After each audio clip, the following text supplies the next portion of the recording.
Alright, we're back into it, and as usual, it took me a little bit to get back to this, to actually get back to this game because I've been playing it relatively inconsistently. And part of the reason for that is because I've got a bunch of other stuff that I've been wanting to worry about, so it just gets thrown to the wayside, and since this is a CRPG, I can usually afford to spend a little more time with it than otherwise. So, a couple things that I'm planning on doing with this. Firstly, I did a bit of research into the Juliet quest. Yeah, I know, I shouldn't be doing that. And apparently, it can end alright for us. So, I'm gonna go ahead and do it. Because my plan was to try and just inform him and say, you know, you're... the person who you are courting and all that fun stuff is not really enjoying the relationship all that much. So, yeah. Is doing this to spite it up. Well, to spice it up. So, let's talk to this guy real quick. Well, if it isn't the Devourer of Time himself, do you actually want something this time? Wait, what? Are you the one who wrote this note I found in the mortuary? He takes the note from you, looks it over, and crumples it into a ball, which promptly crumbles to ash. He looks at you levelly. Someone's been defaming my good name, it seems. Now, did you want something? Aren't you worried about that defamation? Defamation? Why would I be? It's just competition in Sigil. I've got a good idea of who it might be, too, and I've got a little surprise of my own coming for him. Can I be of any assistance? Are you truly as stupid as you look? Of course not. Alright then. I need to go looking back and see what exactly it is. But... ah well. I'll find it later. I'd like you to print up a love letter for me. A love letter, eh? Fine. It'll cost you, though. Let's call it, 100 coins. You look desperate for this. Here you go. He takes your money, thinks for a moment, and selects a perfumed sheet of paper from a drawer in the desk. He scribbles a few vacuous, love-struck lines on it in a flowery, elegant script. This will do, I'm sure. It will. Farewell. Well, I haven't received any complaint from Miss Grace yet, so we'll see. Oh, this again. Leave me alone! Piece of junk. I've already been in that siege tower once. Now, let's go take care of that. Now, is there anything else I really want to talk about?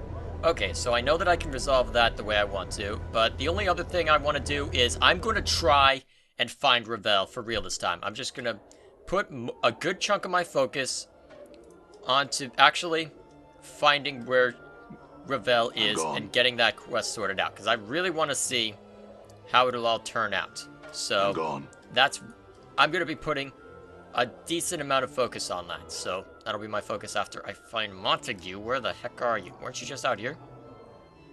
We're a twin. Come on. Ah, here we are. Quick save before this. This young man still seems troubled. He greets you as you approached. Once more I extend to thee my greetings. There is something thou wished of me? Oh? He gives you a puzzled, slightly suspicious look. I overheard her speaking at the brothel. She's having an affair, you know. Thou speaks falsely. I would have thee present me proof before I took thy claim as true. I also found these letters. Here, read them. He takes the letters and reads them over. Alas, 'tis true. She has found another who loves her passionately. Ah, heartache is a sensate's fate, I think. I should move on to another love, and let this one suitor have her, considering the passion of his words. Wait, this was all a ruse. Eh? What is it that thou speaks? She's trying to trick you into being more passionate. And why did she not simply say something? I don't think it... This way may have been easier for her. But I had thought we could talk about everything. Perhaps this was something that by its very nature could not be spoken about. What wouldst thou recommend me do, sir?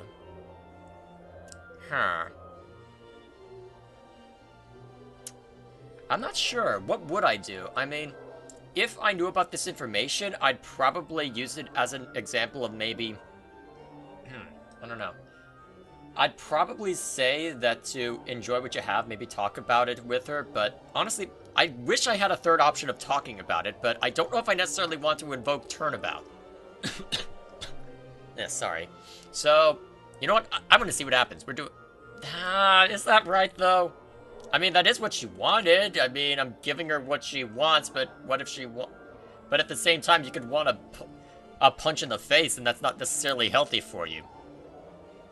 I'm not sure. You know what? I'll probably do nothing I think, but I don't know, I kind of want to see what the turnabout option is. You know what? This is an RPG, I'll do what I want. Screw it. Turnabout is fair play. I say ignore the shit. Act distant and unconcerned. That'll spice things up considerably. Truly?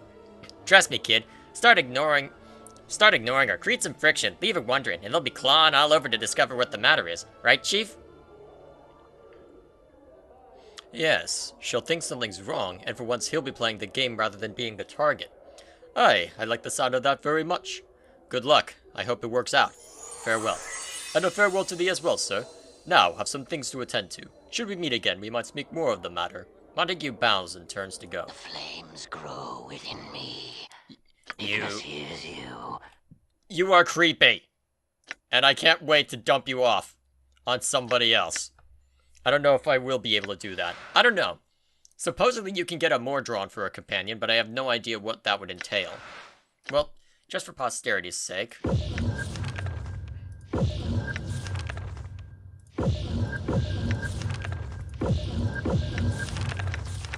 Alright, there we go. Let's go get ourselves into trouble. So now I want to stop by the brothel real quick and take care of that quest just to see if I can get any information out of Juliet, since that I should be able to now talk to her. And then we shall go about figuring out Ravel. I do know what I need to do generally to get it, and I'm kind of annoyed that I felt like I needed to look it up. And I'll talk about my feelings on that when I'm going to grab what I need. And that was a weird frame drop. I hope that won't affect the recording. Yeah, well. There you are. Whoa, another weird one. Is my hard drive trying to defragment itself? Ugh. Juliet looks to you, hopefully. Well, anything yet? I gave him the letters, but could gauge no reaction. Actually, what? I gave him the letters, but could gauge no reaction. I suggest you speak with him yourself sometime. Updated my journal. Juliet grits her teeth in frustration. Ugh, how enormously frustrating. I shall have to try something else then. Why don't you just talk to him about it? You ought to try discussing the relationship more openly before concocting any more of your schemes. Juliet nods. 'Tis true enough, yes. I thank thee. Of course. I had some questions now. Oh, go on if thou must. What are you doing here? I am here in preparation to become a sensei.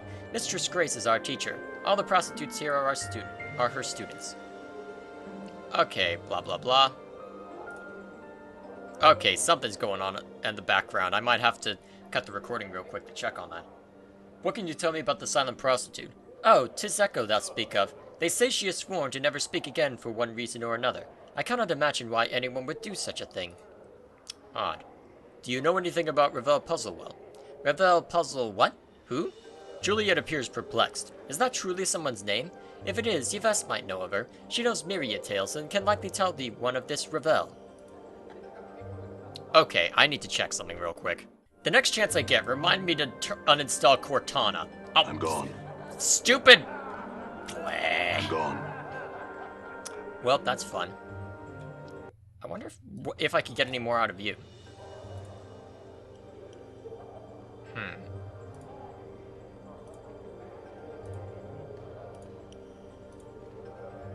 Okay, so it looks like I'm not getting any more information, because I might have been able to give them something depending on the circumstances.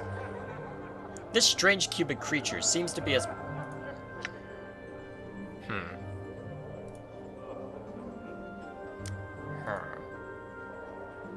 Actually, it looks like I'm just going to get the same response regardless of which Modron I talk to. Although they look rather interesting, though. I'm not sure what to make of them. Shut up, train, I'm busy. I'm probably drawing more attention to it by mentioning it. Okay, so, while I take care of this, I might as well talk about my feelings on something. Yes, we're talking about feelings, aren't we? I mean, we just did come from a brothel of slating intellectual lust, so talking, and talking. But anyway, one thing that I've been annoyed about from this game is the degree to which I find myself needing to, well, the roundabout ways. Oh, what's this? Well, well, fall from grace, or whatever it is you call yourself now. Truly a pleasure to see you here. What do I owe the honor of your visit? I thought that you really trafficked among our kind any more. She glances at you for a moment with the same faint sneer. Or is your assignment here almost finished? I do not know what assignment you are referring to, Vereshika, though your presence here brings it with it many questions. Last I had heard, you were a standard bearer for the Company of the Vulture. How did you come this sigil? She replies curtly, firing a question back like an arrow. By choice. And you? Where will your orders take you next? She suddenly turns to you. You see, little man. Vereshika smiles, as if savoring the words. The best temptress is one that can make you buy into the illusion of being both promiscuous yet virtuous at the same time. A prostitute priestess, as it were. Mistress Grace is among the greatest. She turns to fall from grace. Are you not? You would not think that 1,000 years of slavery have left their scars, no? Fall from grace speaks with a coldness you have never heard before. The air almost becomes ice as she dissects Vereshika with her gaze. That is enough. Very well, though you are the ones who came into my emporium. Vereshika looks to you. Yes. Vereshika gives a half bow. Welcome back. Here to buy something? Okay, let's grab what I need. Where exactly is it? Here we are. Okay. So, let's see. Alright. Why did I start recording this? So, okay. I was gonna say about how I don't like how roundabout this whole thing is regarding, well, anything, but you know what? It looks like I'm not gonna get that chance, so I'm gonna go talk to Fall from Grace real quick. I have a very bad feeling about this. Yes? I had some questions about our travels. Yes. Yves said you had a tale you wouldn't share with her. That is correct. Yves needs no more tales adding to her misery, and my tale would not serve her search for truth. Would you tell me? It is a long tale, and not as interesting as some would make it out to be. It is intertwined in other tales of war and slavery. It is not a pleasant tale. I would still hear it. Very well. No, my past is not a long one, at least by Tanari standards. I do not know if you are familiar with the Tanari, but we are a race of the Abyss, a staggered series of planes filled with chaos and evil hearts. I am a Tanari, a fiend, a succubus. I grew up on the first plane of the Abyss. My mother was a succubus herself. As I'm sure you are aware, succubi tempt mortals to bring their souls to the Abyss. My mother was among the finest, seducing countless mortal men to their eternal damnation. She now dwells in the Abyss, selling her children into slavery. Your mother sold you into slavery? Yes, she sold me to the Batizu, the blood enemies of the Tanari. I think she rather expected that they would kill me. Despite her knowledge of other subjects, she knows little of their culture and the delight they take in tormenting others. How did you escape? The Batizu are a proud species. They thought a Tanari could best them at anything. Now, all your base are. The thought a Tanari could best them at anything was intelligible to him. I think there's a grammatical error and that I'm being dumb. So I challenged one of the proudest of the Balor to a contest of improvisation, and my Tanari nature afforded me an advantage. You see, the Tanari are creatures of chaos, wild and unpredictable. The Batizu are more cunning, with orderly hearts. They understand improvisation, but they are not its best practitioners. And thus I won my freedom, and my path brought me to Sigil. I see. Okay, so I have what I need there. So maybe now I can talk about how roundabout this is? I mean, just thinking back on everything I've had to do just to try and can't speak. Think about everything I've had to do just to try and track down Ravel. Not necessarily the most engaging thing ever. Definitely not the most engaging thing ever. So, yeah. Okay, so all I know from this point is that there is something in here that will allow me to get what I need, and then I take this item, put it in there, and I'll have basically the River Styx Tears or whatever the heck I need in order to access everything else. All right. Several shards of black crystal, or ice, swirl within this freezing wind that this ornate pedestal gives forth. Each shard looks razor sharp. Touching or grabbing one can be perilous. A placard on the pedestal reads, Dark Burns of Ocanthus. Look, this might be it. You dip the mug into the icy wind rising from the pedestal, catching a small shard with a slight clang. Peering into the mug, you can see that the dark bird is a razor-sharp silver of black ice. Only the mug's magical properties prevent the shard from melting away to nothing. Okay. What exactly does that give me? Well, black ice. Well, I'll have to see if that's enough later. Meanwhile, I might as well investigate the rest of these just for posterity's sake. A set of 4 paintings which portray an empty beach in the dead of night. The air around the painting smells faintly of brine, and the painted sea seems to ebb and flow across the darkened shore. A placard reads, Karasuthran Shoreline. The surface of the painting smells strongly of sea air. You place your hand on the painting, not knowing quite what to expect, but it is merely the texture of painted canvas that you feel beneath your fingertips. Of course, it's subverting my expectations. I'm not playing Undertale right now! Jeez. Endure. In enduring, grow strong. This painting depicts a shore scene with a wide, reddish-orange sun setting behind a peninsula or large jetty. The scene, though unoriginal, is breathtaking.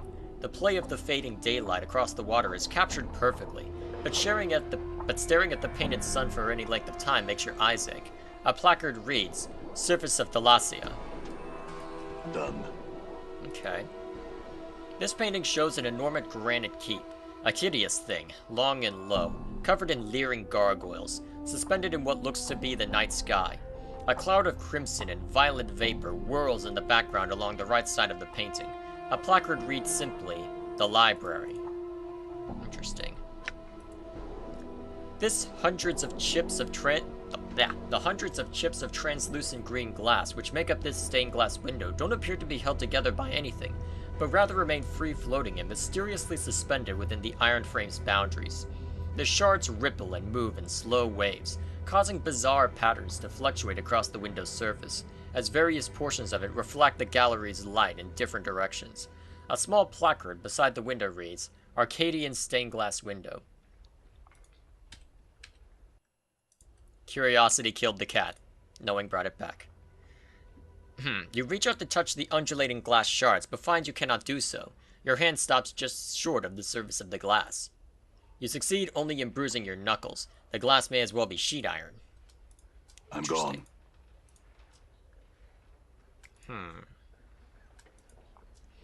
This painting is a dark cityscape, a faraway view of some giant center of civilization being burned to the ground. The streets of the place are empty, however, absent of soldiers, refugees, and even corpses. A placard reads The Folly of Udo. Where have I heard that name before?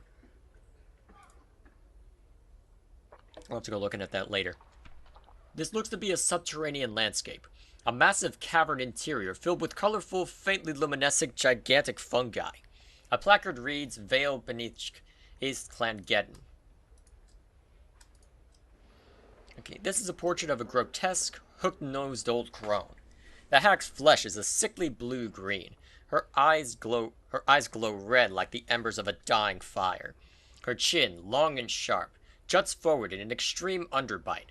2 yellow canines protrude upwards from her lower jaw, like small tusks. I really can't speak. What am I trying to do? The smile upon her withered, purplish lips speak of a horrible scent. A placard reads, Grey Hag of Oinos. As you begin to turn away from the painting, something draws your attention. A strange tingling sensation arises in the back of your mind. A memory beginning to surface. You recall standing confused in a maze of briars. The hideous crone from the painting is behind you, cackling wildly. You grit your teeth in frustration, wondering why she's laughing at you. My poor, dear, lovely man-thing, she croons. Why, that was your first wish. She points a single, bony, clawed finger at your forehead. Your temples begin throbbing painfully, and you remember nothing. Wait a second. Isn't that something that I looked at? Where did I see that before? Oh crap, it's one of the stories that Yves said, wasn't it? Oh dear. Oh wait, was it the story that Morty told? No, I don't think that was it. There's no way I'll be able to find it in the journal right now. But, if I'm the... Oh, jeez. How many stories are about me? Good gosh. The statue looks like it is about to make some angry proclamation. The sculptor has captured the essence of fury magnificently. The chiseled tension lines around the neck and forehead alone must have taken many long months to get correct. Fine cracks run over the entire statue, and there is a plaque attached to its base. The plaque reads, "This statue is believed to be the final fate of the Etherserian sorcerer wow, that's a name. Gangroigadin? Attacked by a conclave of rival sorcerers at the height of his dreamed madness. He was imprisoned with its spell that turned his flesh into stone. Blah blah blah blah blah is said to have been frozen with a final awful curse still upon his lips. A curse so terrible that it was never meant to be spoken by the lips of a living man." The statue looks like it is about to make some angry proclamation.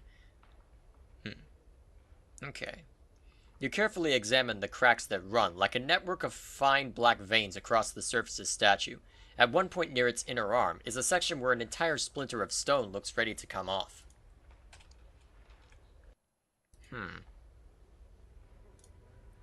Can I do it? You reach for the section of the forearm where the cracks have formed, gripped it firmly, and yank, to no avail. You'll need a hammer to break the stone, and a small one. The limited space between the statue's arms and body mean a large one suitable for combat, for instance, won't work. Yeah, well, I'll go looking around for that later. Now, what's in here? A brilliant ruby statuette stands on this pedestal, carved into the image of a winged humanoid. The figure is either demonic or angelic in nature, but it is difficult to tell which, because it reflects the light in the Galleria strangely. There is no placard indicating what exactly the statuette is. A massive horn of beaten lead, wound with brazen chains. The horn is horribly mangled, as if some tremendous force had crushed it. Jagged blades protrude along its length, almost as if it were meant to be used as a club by some gigantic creature, as well as a battle horn. A placard mounted beneath the horns reads, "Cleansing Horn of Acheron." Where have I seen this? Try as you might, you can get no sound to issue from the massive horn. Your lips come away from the mouthpiece, tasting of blood, smoke, and metal. I remember hearing something about Acheron, but I can't remember exactly what. Might have to go look that up later. A painting of tall black cliffs against a blood-red sky. There looks to be figures hiding amongst the crags of the cliff, but whenever you squint at the paintings to try and make them out, the images fade into nothing. A placard reads, "Outland Raiders." Interesting. What's this? An animated bloody iron chain, coiling and uncoiling upon itself. The chain itself seems to bend and weave like the spine of a snake. A small placard reads, "A Kaiden's anime chain from Jangling Hiter." For a second I thought that name was someone very different. Good thing I'm wrong. Before you is a well-dressed elderly woman in a gown of peach-colored and golden thread. She stands quietly, her hands folded together primly, and nods in your direction. I can't speak. She stands quietly, her hands folded together primly, and nods in your direction. It is then that you notice that she has no pupils. Her eyes are entirely white. "Greetings, sir. I am Yavanna. Welcome to my Galleria. Feel free to look about, spending as much time here as you like. Should you have questions regarding any of the pieces, do not hesitate to ask me of them." "I have some questions, Yavanna." "One moment, sir. Your voice. It is heavy with age and wounds. Would you be so kind as to permit me to touch your face?" "Yes, go ahead." Yvette smiles, gently running her old hands over the skin of your face. She frowns, looking slightly puzzled. So many scars, both old and new. They seem to... She touches the side of your throat, flushes, then pulls away. "Pardon me, sir. I was curious to see how far they went." It's fine, and they're everywhere. My whole body is scarred." Yavanna nods. "You look familiar to me. Do you know someone named Yves?" "That is my daughter." For a moment there is a hint of sadness in the milky whiteness of her eyes. "We no longer speak to one another." "Why is that?" "There is nothing to be said between us. She has gone off in pursuit of stories. All for reasons I am unaware of." She told me a tale that might answer that question. Yvette raises her eyebrows. "Oh? Tell me, would you please? I'd most appreciate it, sir." Alright, the Tale Chaser's story, and of her endless quest for the tale that holds the truths she seeks. Yavanna nods slowly. "I had no idea. I will see her now. I thank you, good sir, for bringing me this news of my only daughter." As she speaks, color slowly bleeds into her pale irises until her eyes are a brilliant shade of green. "Your eyes. Can you see now, Yavanna?" She nods, smiling.